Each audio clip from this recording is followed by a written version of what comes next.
Hello and welcome to another Bodgit and Leggit video. Yes, lovely new brakes, well, lovely brakes again. Right, we have a 2003 Hyundai Santa Fe, and I don't know if the I don't know if the camera is actually showing it, but it's very kind of a bluey reddy colour around where the disc is. The caliper has seized, but lucky enough we've got this just in time. It only seized, we was driving for about half an hour, if that, so we stopped, brought it in straight away. You can even see, I don't know if the camera's showing it, but again inside the brake pad you can kind of see all the old grease kind of bubbled up on it. So we know the caliper is seized, so we're going to change it, and that, what we've got here, as you can see, is a nice shiny new one. So we're going to replace it with a new one. Fairly straightforward. With something like this, what we have to do is we've replaced the brake pads the far side. Even though the brake pads were fine the far side, they've obviously worn down on this side, and it's just better to replace the pads the far side and obviously replace the pads this side as well. It just keeps everything in balance. So the first thing we're going to do is whip off the caliper. Well, actually, no, we won't. What we're going to do first thing we're going to do first is actually clamp the brake line to make sure when we disconnect it, we're not going to lose all the fluid.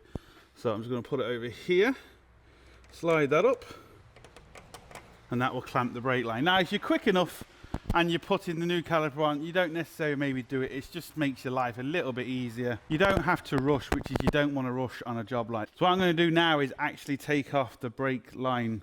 I'm not going to be able to show you, but there's a banjo bolt right here at the back of the caliper, and that's where the bolt goes in. It should be a 12mm if I remember correctly. Yes, it is. So just loosen that first. Now we might lose a bit of fluid because there's going to be a bit of fluid in the pipe. There's also going to be a bit of fluid in the caliper, but we're not worried about that. What we are worried about is we need to make sure the two little washers are still on. I can't see any at the minute, but we'll get this caliper off first before we worry about them, and then we'll see what the story is. Be 14mm to take off the caliper, and it is. That's the two 14mm bolts that hold on the caliper, as we can see.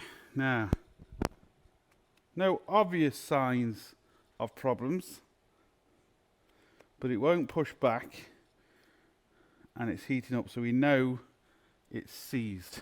And a good thing to check is at the back of the caliper, you can't quite see, there's these two little pins I show in all my brake videos.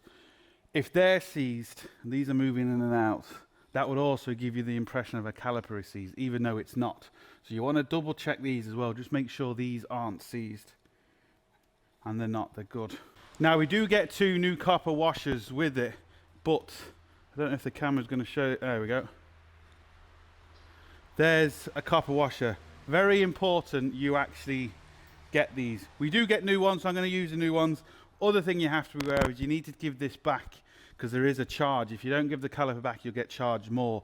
Depending on who you are with or who you know, you might have to take the caliper off first, because obviously if they don't know you, they don't know if you're going to bring the caliper back.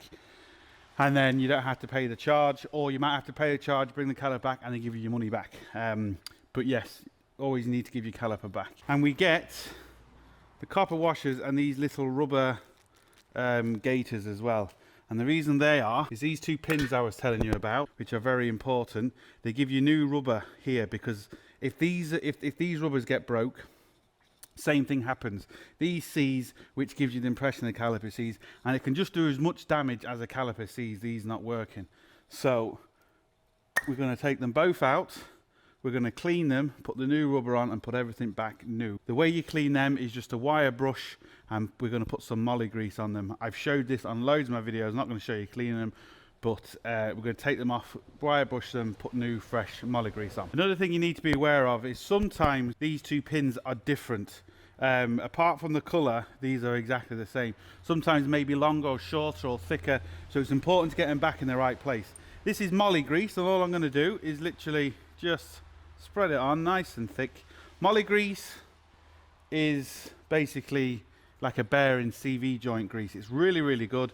designed to take temperature, and also it doesn't kind of compact and go hard like cheaper grease will. The thing I do is just get the new rubbers and just slip them over the top. There's a little ring at the bottom where they kind of seal, so just push it down on top. Very straightforward. Push them in and make sure the bottom lip seals on the carrier itself. No way I can show you, but once you're doing it yourself, it is kind of straightforward. Next thing we want to do is take out the old pad. Now, we're not worried about these pads.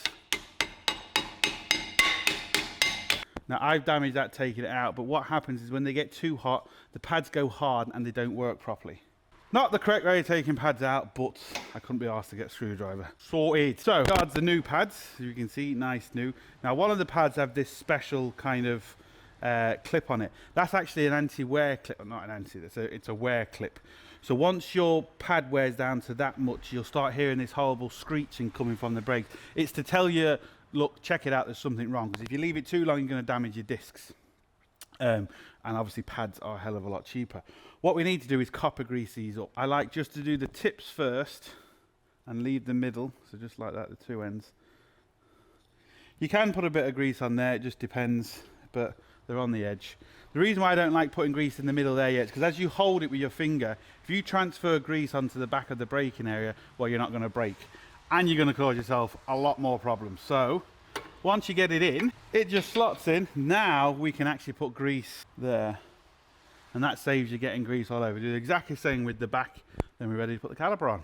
So now we just put grease on there. Now with the new caliper, it's all pushed back, it's all kind of ready to go. All you need to do is pull out the little rubber grommet here, and that obviously stops all shit getting inside. Another thing you want to do is take off the actual bleed nipple. It's just easier because we get it to gravity bleed first before we actually bleed it properly. It just can save a lot of time doing it that way. This is a bit stiff for some reason. Right, it's off. So now this should just slot over nice and easy, which it does. Sometimes too, there can be a couple of different makes of calipers and even, well, different style of pads. This one they didn't seem to be because they just ordered, they didn't ask me what make it was. Sometimes there'll be a make on the actual caliper, which you need to get first to make sure you get the right one. So what I'm going to do now is just put in these two bolts at the back, 14mm. So we'll just tighten them up.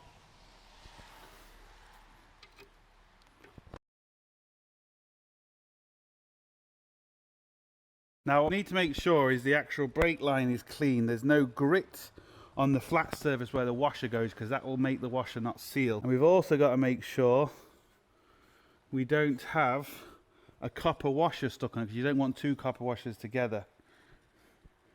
Now we took one copper washer off the actual caliper itself, and the other one is stuck on the bolt. So you need to get a little screwdriver, and we need to try and free this copper washer off here.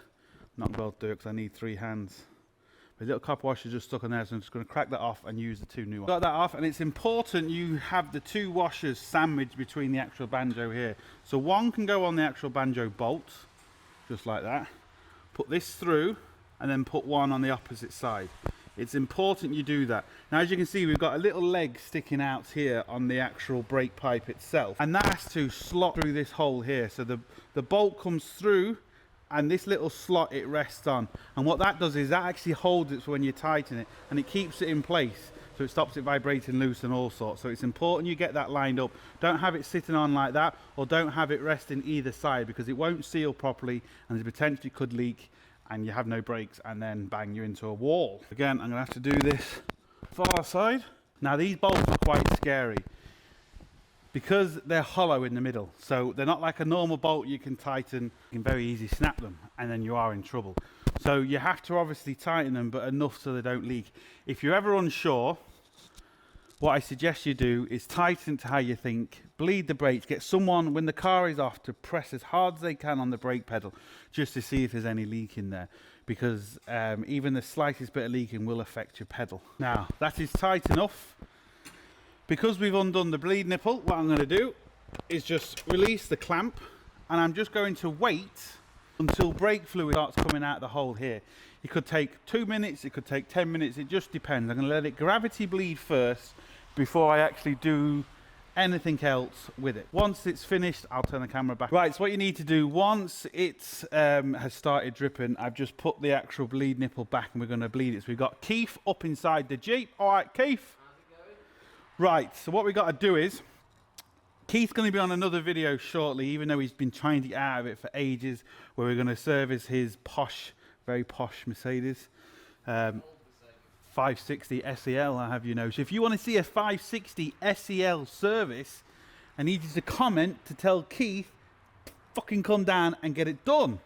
Because he's going to be on camera, and he's a bit camera shy. So, seems though he's camera shy, we'll just say hello. All right? So he's no choice now, because he's stuck up at the lift, so he has to... Yeah, go on, jump then. I'll film it. Actually, yeah, get a load of more followers. Go on, jump. Jump, go on. We need to basically bully him into doing the video. Right, so what we're going to do now is, because we've let it gravity bleed, it's still not 100% bled. So we're going to get Keith to pump the pedal a few times until it goes hard. Tell me when it's hard.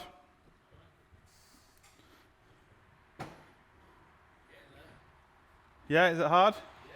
Right, it's hard now. So what I'm going to do is I'm going to loosen the bleed nipple.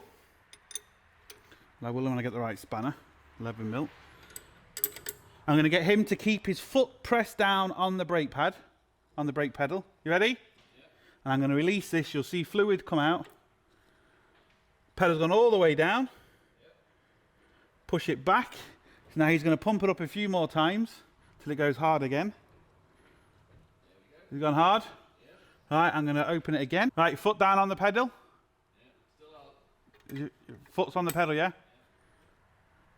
Right, there we go. I've loosened it. We saw a little bit of air come out, so we're going to do it one more time. Right, pump again. Has it gone hard? Yeah. Right, this should hopefully be the last time. Keep your foot on the pedal. Now, no air came out that time. Okay, pump. Has it gone hard? Yeah? Yeah? Right, it's gone hard now. One more go. Right, okay. Foot on the pedal, yeah?